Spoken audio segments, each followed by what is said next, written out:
కేశవ అయితే ఇంటికి వచ్చి చంచలమ్మ ఈరోజు పంతులు గారుతో మాట్లాడాను అని చెప్పేసి అంటూ ఉంటాడు కేశవ. ఆ మాటలకి చంచలమ్మ అయితే ఏమన్నారండి అని చెప్పేసి చాలా ఆనందంగా చూసి అంటూ ఉంటుంది. ఈరోజు ముహూర్తాలు చూడరంట, రేపు రేపు వస్తామని చెప్పారు అని చెప్పేసి అయితే అంటూ ఉంటారు. ఈరోజు అవ్వదు, వీలు కాదు అని చెప్పేశారు అని అనేసరికి ఎందుకండి ఈరోజు చూడరు అని చెప్పేసి చంచలమ్మ అయితే అంటూ ఉంటుంది. ఈరోజు అమావాస్య కదా చంచలమ్మ, అందుకే ముహూర్తాలు చూడరు అని చెప్పేసి అయితే అంటూ ఉంటాడు.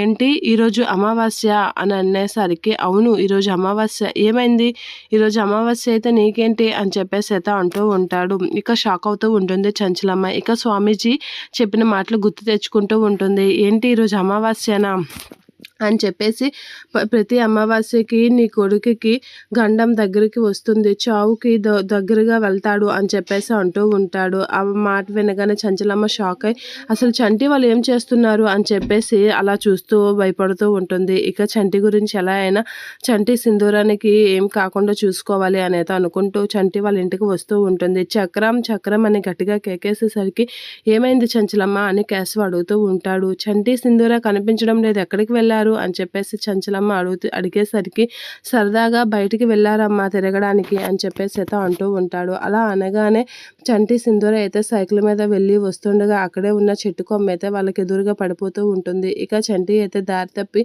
అలా కింద పడబోయేసరికి చంటికి అక్కడే ఉన్న గేటు ఇది తగలబోతూ ఉంటాయి. ఇక చంటికి తగులుతుందేమన్న కంగారులో గట్టిగా అరుస్తూ ఉంటుంది సింధూర.